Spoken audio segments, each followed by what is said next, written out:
자, 오늘은 바울의 열심에 대해서 살펴보려고 그래요. 이 바울의 열심은 무엇을 위한 것이었는가? 한마디로 딱 잘라 말하면 복음을 위한 것이었다, 이렇게 말할 수 있는 겁니다. 이 바울의 열심은 복음을 위한 열심이었습니다. 할렐루야. 오늘 이 바울의 복음에 대한 열심을 배우는 시간 되시기를 간절히 부탁드립니다. 바울이 어떻게 그런 열심을 갖게 되었느냐? 바로 예수님과의 인격적인 만남의 사건 때문에 가능한 일이었습니다. 그는 본래 기독교인들을 이단으로 생각을 하던 사람이었습니다. 그래서 기독교인을 핍박하는 것이 하나님의 뜻을 이루는 일이라고 생각을 했습니다. 그는 예수를 그리스도로 생각해 본 적이 없는 사람이었어요. 예수를 구세주로서 인격적으로 만난 경험이 없는 사람이었기 때문에 당연히 예수 그리스도를 바라보는 시각이 부정적일 수밖에 없는 거예요. 자기가 아는 대로, 배운 대로, 그리고 들은 대로, 자기의 편견대로 그렇게 유대교적인 시각을 가지고 예수를 그냥 갈릴리 시골 출신의 이단자, 무식한 목수 출신의 이단자 정도로 그렇게 생각을 하며 살아온 것입니다. 그의 이 판단에 이렇게 볼 때 그는 어떻게 판단했냐면, 기독교는 당연히 하나님이 싫어하시는 이단일 거야, 이렇게 생각한 거예요. 그래서 율법에 어긋난 주장을 하는 이단자, 당연히 처단을 해야 될 수밖에 없는 것이죠. 이 바울이 원래 유대교 안에 있을 때도 굉장히 열심히 특심한 사람이었어요. 어느 정도로 열심히 특심했냐면 이 기독교인들을 핍박하는 일에 앞장서는 겁니다. 그래서 초기 기독교회, 예루살렘 교회가 막 부흥할 때 스데반 순교 사건에 개입을 합니다. 이대로 놔두면 기독교가 막 부흥하니까 안 되겠다, 기독교를 이거를 갖다 막아야 된다, 저지해야 된다. 그래서 이제 기독교 지도자들을 잡아 죽여야 되겠다, 이런 마음을 먹는 거예요. 그래서 이 가장 열심히 있는 이 스데반 집사를 잡아서 이걸 죽여야 된다. 그래서 스데반 집사를 잡아다가 사람들 앞에 쭉 그냥 앉혀놓고 무릎 꿇리고 빙 둘러서 손에 돌을 들고 저 이단자를 쳐다다라, 그 돌 던지는 자들의 겉옷을 맡아주는 역할을 했다. 이거는 주동자 역할을 했다, 이제 그 말이거든요. 근데 그 정도로 이 바울은 나름대로 열심을 가진 사람이었어요. 기독교인들을 핍박하는 것이 하나님의 뜻이다, 그렇게 생각을 하고 그렇게 열심을 낸 것입니다. 이 사건으로 인해서 많은 기독교인들이 충격을 받습니다. 그리고 핍박을 피해서 예루살렘을 떠납니다. 상당수의 기독교인들은 다메섹으로 피신을 합니다. 정말 지독하게도 거기까지 쫓아가서 기독교인들을 잡아 가두려고 한 사람이 바울이었어요. 그래서 다메섹으로 막 말 타고 그냥 의기양양하게 가는 겁니다. 체포장 발부받아가지고 막 가는 거예요. 대단한 열심이었죠. 그러한 바울을 예수님께서 그냥 두시지 않았어요. 다메섹 도상에서 한 방에 그냥 벼락으로 거꾸로 때려버리십니다. 왜 그렇게 하셨을까요?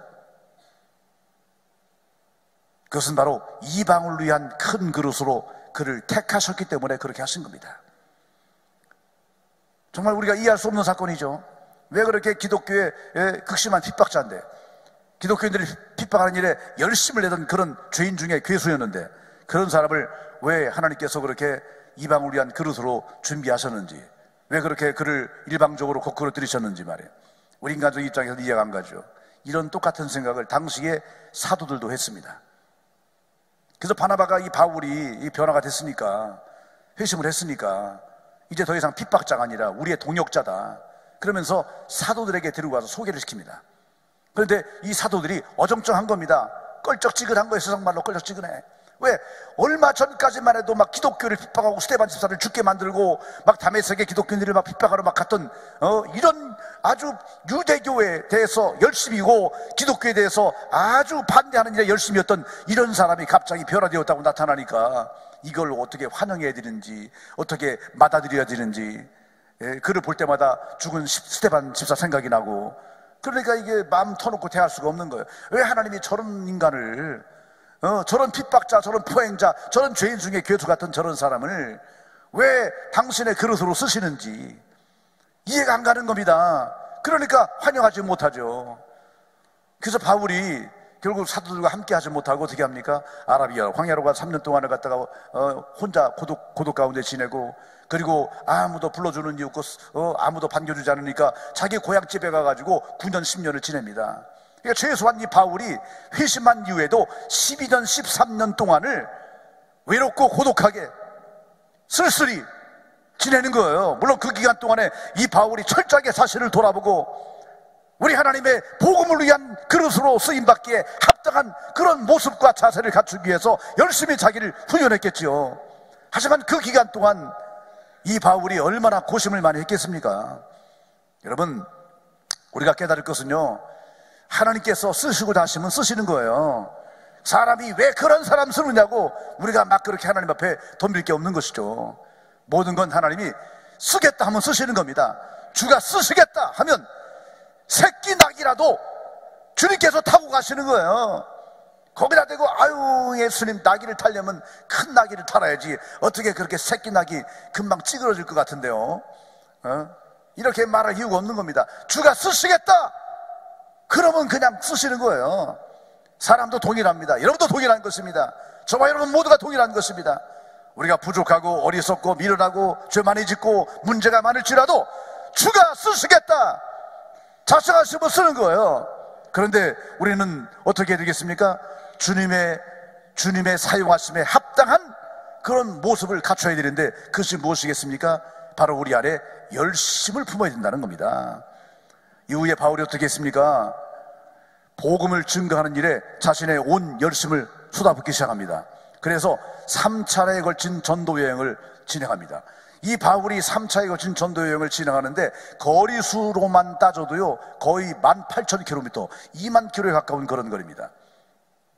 여러분, 고대 2000년 고대 세계에 2000년이 얼마나 먼 옛날 얘기입니까? 우리나라 고구려 신라 백제 이제 막 새길 때 그때 아닙니까? 정말 오랜 옛날 얘기 아닙니까? 그 시절에 그 엄청난 그런 거리를, 길도 험하고 얼마나 이 교통수단도 없는 그런 시대고 다 걸어 다닌 거 아닙니까? 그 걸어 다닌, 이번에 성지순례 가서 그냥 지방의 목사님들이나 아니면 우리 성도들이 철저히 깨달은 게 뭐냐면, 우린 이렇게 좋은 리무진, 좋은 벤츠버스를 타고 다녀도 이렇게 피곤해가지고 도로다니면서 그냥 차 안에서 그냥 졸기 바쁘고 자기 바쁘고 그런데 세상에 이 먼 거리를 18,000km, 2만 km 되는 이 먼 거리를 이 바울이 일일이 20년 동안이나 걸어 다녔다는 사실을 생각할 때 정말 이건 기가 막히다, 기가 막히다. 우리는 교회당에 앉아가지고 편안하게 그냥 예수님 덕분에 그냥 평안이나 누리고 행복이나 누리고 축복이나 누리자 그렇게 살아왔고, 이렇게 성지순례라고 하는 이름으로 와서 좋은 차 타고 그냥 이렇게 비행기 타고 다니면서 이렇게 구경을 하고 다니는데, 그러고도 피곤하다고 힘들다고 어렵다고 밥맛이 있네 없네 뭐 그냥 뭐 잠자리가 뭐 불편하네 편하네 그냥 타박이나 하고 불평이나 하고 그냥 마음에 그냥 그럴 때 많잖아요. 우리는 겨우 그 정도밖에 안 되는데, 그런데 2000년 전에 바울은 이 길을 다 걸어다니면서 그때 무슨 호텔이 있겠습니까?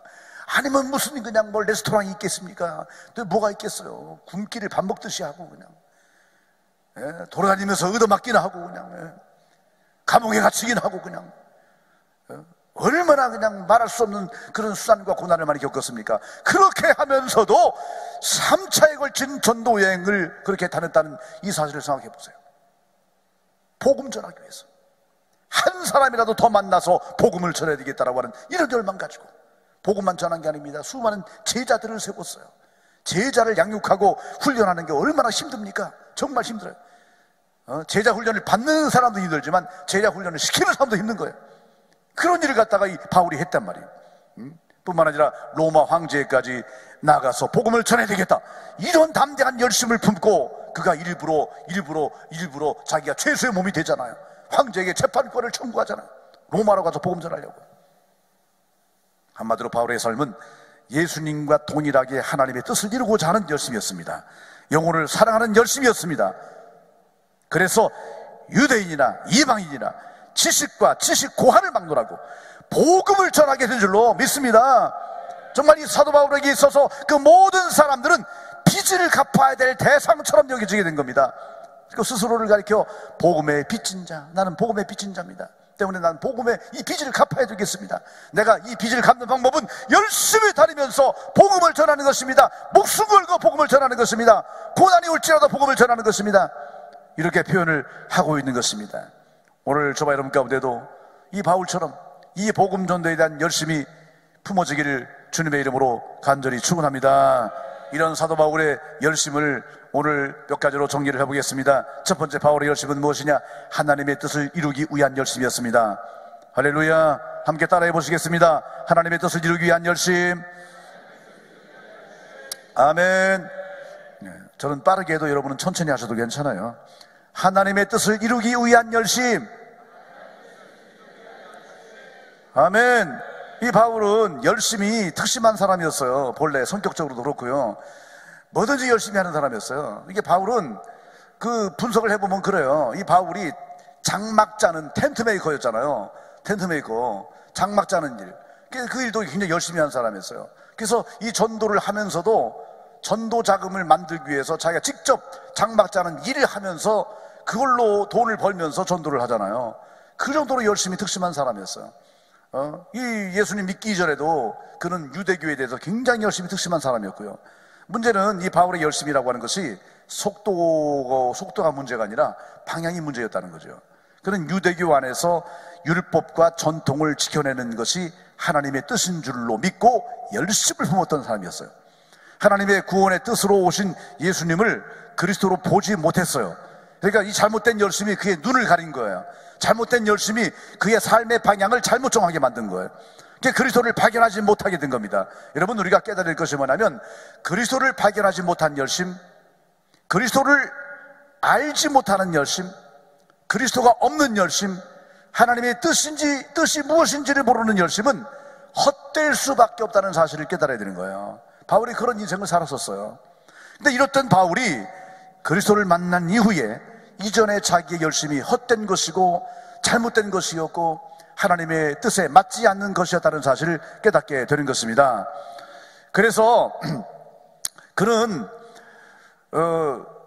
회심하고 난 다음에 철저하게 깨닫게 된 거죠. 아, 내가 그동안 가졌던 열심이 잘못된 것이었구나, 잘못된 방향이었구나.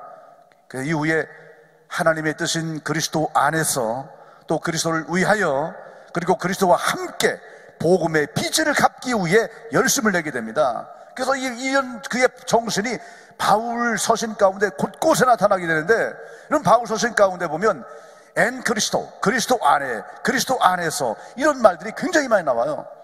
근데 이 그리스도 안에서, 엔 그리스도라고 하는 이 말이 뭐냐면 바로 그리스도와 함께, 그리스도를 위하여, 그리스도로 말미암아, 그리스도로 인하여 라고 하는 의미를 가지고 있는 것입니다. 이런 자신이 그동안 그리스도 없는 열심을 품었던 과거의 삶을 회개하며 그것이 얼마나 무익하고 헛된 것인가를 깨닫고 이제 하나님의 뜻인 그리스도 안에서만 살겠습니다. 그리스도와 함께 살겠습니다. 그리스도를 위하여 살겠습니다. 이런 결단의 표시로 엔 그리스도를 주장하게 되는 것입니다. 뿐만 아니라 그는 로마서 14장 7절에서 고백합니다. 내가 이제 살아도 주를 위하여 살고 이제 죽어도 주를 위하여 죽나니 그러므로 내가 사나 죽으나 그리스도의 것이다. 이게 바울의 고백이요 선포였던 것입니다. 오늘 우리 안에도 그런 역사가 있기를 간절히 축원합니다. 우리가 사는 것이 그리스도 안에서 사는 것입니다. 우리가 사는 것이 그리스도로 말미암아 사는 것입니다. 내가 사는 것이 그리스도와 함께 사는 것입니다. 살아도 주와 함께, 죽어도 주와 함께. 아멘. 이런 정신을 가진 사람은 반드시 이 그리스도를 위하여 열심을 내게 돼 있어요. 이 바울이 그랬어요. 어느 정도 열심이었느냐? 생명을 내던지는 열심이었어요. 목숨을 건 열심이었어요. 자기의 생명값을 기꺼이 지불하겠다라고 하는 열심이었어요. 여러분, 사람이 이 땅에 태어나서 목숨을 걸 만한 그런 정도의 가치 있는 일을 발견할 수 있다면 가장 행복한 자가 되는 것입니다. 지금 여러분이 하시는 일이 여러분의 목숨을 걸 만한 그런 가치 있는 일인가요? 한번 돌아보시기 바랍니다. 만약에 그렇다고 한다면 여러분은 가장 큰 행복자인 것입니다. 정말 위대한 삶을 살고 있는 거예요. 우리 성도의 열심은 인간적인 욕심이나 목표나 자기 뜻을 이루기 위한 그런 세상적인 열심이 아니라 오직 하나님의 뜻을 위한 열심이 할 줄로 믿습니다. 아멘. 정말 우리의 삶의 방향과 목표가, 우리의 인생의 비전이 하나님의 뜻을 이루는 데 있기를 바라고요. 이렇게 하나님의 뜻을 위한 열심으로 채워지는 은혜가 있기를 주님의 이름으로 축원합니다. 두 번째로 이 바울의 열심은 영혼을 사랑하는 열심이었습니다. 이 바울은 그리스도를 만난 이후에 그의 지향점이 달라집니다. 이전까지는 세상과 명예와 권력과 자기 지식이 삶의 지향점이었어요. 그걸 통해서 자기가 잘 되고 멋지게 되고 자랑할 만한 인생이 되는 것이었어요. 근데 이제는 주님 만난 뒤는 달라져요. 오직 그리스도가 그의 지향점이 됩니다. 여러분, 주님 만났습니까? 그렇다면 여러분의 지향점이 주님이 되어야 합니다. 진정 그리스도를 인격적으로 만나셨나요? 그렇다고 한다면 여러분의 삶의 지향점이 그리스도께 있어야 되는 거예요. 당연히 그리스도가 하신 일이 내 자신의 삶의 목표가 되어야 되는 겁니다. 바울이 그렇게 되는 것입니다. 모든 것을 분투같이 버렸어요. 배설물처럼 여겼단 말이에요. 이 땅에 그가 자랑하던, 잘난 체하던, 내세웠던 자기의 모든 다양하고도 대단한 스펙들, 이 모든 것들을 배설물처럼 여겨버렸어요. 그리고 그리스도가 하신 일, 영혼을 구원하는 일, 그의 삶에서 십자가가, 주님의 복음이 최우선순위가 된 것입니다. 여러분, 지금 여러분의 삶에서 십자가가 최우선순위가 되었나요? 지금 여러분의 인생길에서 복음이 최우선순위가 되었나요? 여러분, 그리스도를 만난 사람들의 특징은 그리스도가 하신 일을 자기 삶의 최우선 자리에 둘 수 있다라고 하는 것입니다. 이게 주님 만난 사람들의 특징이에요. 지금 여러분 정말 주님을 만났다고 한다면 지금 현재 여러분은 주님이 하신 일이 여러분의 삶의 최우선 자리에 있어야 마땅한 것입니다. 그리고 이 일을 이루는데 생명까지 걸 수 있어야 하는 것입니다. 여러분 깨달아지면 아멘 합시다. 정말 그리스도를 믿는 성도라면 영혼을 사랑하는 일에 최우선 순위를 두는 게 마땅한 것입니다. 영혼 사랑의 열심이 그 무엇보다도 특심해야 당연한 것임을 깨달아야 합니다. 성도의 가치관은 하나님의 말씀에 바탕을 둬야 되고요, 하나님의 말씀이 우리에게 가르치고 있는 바는 천국 지향적인 것임을 깨달아야 되는 거예요. 나만 천국 가는 것이 아니라 수많은 영혼을 천국으로 이끌겠다라고 하는 그런 가치관을 품어야 되는 것입니다. 그것이 어떻게 가능해집니까? 영혼을 사랑하는 열심으로부터 가능해지는 것입니다. 여러분, 이 땅에서 만나는 모든 사람들은 영혼을 가지고 있어요. 그 영혼을 사랑하는 열심을 품어야 할 줄로 믿습니다. 그 영혼이 주님 앞에 나와 구원받게 해야 되겠다라고 하는 그 열심을 우리 가운데 품어야 할 줄로 믿습니다. 그 열심이 우리 가운데 불타오르게 될 때에 그 영혼을 위해서 기도하게 되고, 그 영혼에 대해서 관심을 갖게 되고, 그 영혼이 구원받도록 사랑으로 섬기며 봉사하며 주께로 이끌 수 있게 되는 줄로 믿습니다. 오늘 우리 안에 영혼을 사랑하는 열심이 불타오르게 되시기를 주님의 이름으로 축원합니다. 불타오르시기를 바랍니다. 불타오르시기를 바랍니다. 우리가 세상으로 불타오르면 소용없어요. 세상의 불이라고 하는 것은요, 금방 꺼져버립니다. 얼마 못 가요. 그리고 헛되고 무익한 것입니다. 우리를 죄악으로 빠뜨릴 뿐이에요. 여러분, 육신에 불타오르지 말고, 정욕과 욕망에 불타오르지 말고, 세상 것에 불타오르지 말고, 영혼을 사랑하는 열심히 불타오르는 역사가 있기를 주님의 이름으로 축원합니다. 마지막 세 번째, 바울의 열심은 땅 끝까지 복음을 전하는 열심이었습니다. 이 바울의 복음 열정은 무한대, 어디까지냐, 땅 끝까지라고 하는 이런 무한대적인 열정이었어요. 여러분, 당시에 우주관은 지구가 네모지다라고 생각했어요. 네모지다, 평면이다. 그래서 그 시절에 땅 끝은 어디냐? 땅 끝은 바로 서바나다, 스페인이다, 이렇게 생각한 겁니다. 로마 제국의 맨 끝자리, 그 자리, 서바나, 그 자리가 땅 끝이다 생각했어요. 서쪽으로는 서바나고 동쪽으로는 인도고, 그렇게 생각한 겁니다. 그래서 그는 땅 끝인 서바나로 가고자 하는 그런 열망을 늘 가슴속에 품고 살았습니다. 땅 끝까지 복음을 전파하라고 하는 주님의 명령을 수행하고야 말겠다라고 하는 분명한 목표를 가지고 전진한 것입니다. 그래서 그는 로마서를 쓸 때도 내가 로마 교회로 가기를 원한다. 이미 3차 전도 여행할 때 로마 교회에 편지를 쓰잖아요. 내가 로마 교회로 가기를 원한다. 속히 가기를 원한다. 내가 로마 교회로 가고자 하는 것은 당신들의 기도와 도움을 통해서 서바나로 가기를 원하기 때문이다. 왜 내가 서바나로 가려고 하냐? 땅끝까지 복음을 전파하라고 하는 주님의 명령을 수행하기 위해서인 것이다. 이런 자기의 의사를, 자기의 비전을 피력을 하는 걸 볼 수 있어요.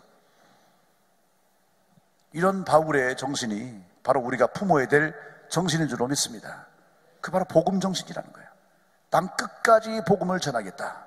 이런 땅끝 복음 정신을 품어야 되는 겁니다. 아멘. 그러므로 존귀한 존재가 된 성도는 이 땅 가운데서 절대로 땅바라기처럼, 땅버러지 같은 그런 모습처럼 그렇게 살면 안 되는 것입니다. 우리 성도는 일어나야 합니다. 걸음더미에서 일어나야 합니다. 시궁창에서 일어나야 합니다. 이 지름창에서 일어서야 합니다. 벗어나야 합니다. 영광스러움을 향하여, 거룩함을 향하여, 숭고함을 향하여, 고귀함과 존귀함을 향하여 일어서야 할 줄로 믿습니다. 그것이 구체적으로 무엇이겠습니까? 이 땅에서 영광스러운 일을 하는 것입니다. 가장 영광스러운 일이 무엇이겠습니까? 바로 하나님이 뜻인 복음을 전하며 사는 것입니다. 어찌하든지 복음을 전하며 사는 것. 여러분, 세상 언론에 나가서, 세상 그 말하는 자리에 나가서, 그 자리에 가서 교회가 어쩌고 저쩌고, 뭐 누가 어쩌고 저쩌고 이렇게 언론에 대고 비판하고 교회를 비판하고 헐뜯는 이런 사람들은요, 그가 아무리 훌륭하고 대단하고 엄청난 사람일지라도 그는 결국 수많은 사람들에게 복음이 전파되는 일을 가로막는 자밖에 되지 않는 거예요. 결국 그 사람은 영광스러운 인생을 살고 있다고 말할 수 없다는 사실을 여러분 깨달아야 되는 거예요. 괜히 그런 사람 나오면 와 멋있다. 무슨 멋입니까? 세상적으로 말하면 저는 그렇게 말하는 분들의 발꿈치도 못 따라가죠. 지성과 언변과 그리고 여러 가지 이 업적에 비해 보면 저는 아무것도 아닌 존재에 불과한 사람이 이런 말 해봐야 전 정말 누가 듣겠습니까마는. 하지만 여러분 보세요. 정말 정확히 보세요. 그분들이 나와서 세상 언론에서 한마디 하면요, 어떻게 되겠습니까? 그만큼 복음 전파가 막히는 것입니다. 교회가 그따위야? 목사가 그따위야? 이렇게 되는 거예요. 그럼 그만큼 막히는 거 아닙니까? 가장 위대하고 가장 신성하고 가장 복된 일은 복음을 전파하는 일로 믿습니다. 어찌하든지 나를 통해서 복음이 전파되는 거예요. 그게 바울의 정신인 것입니다. 오로지 복음만을 전하겠다.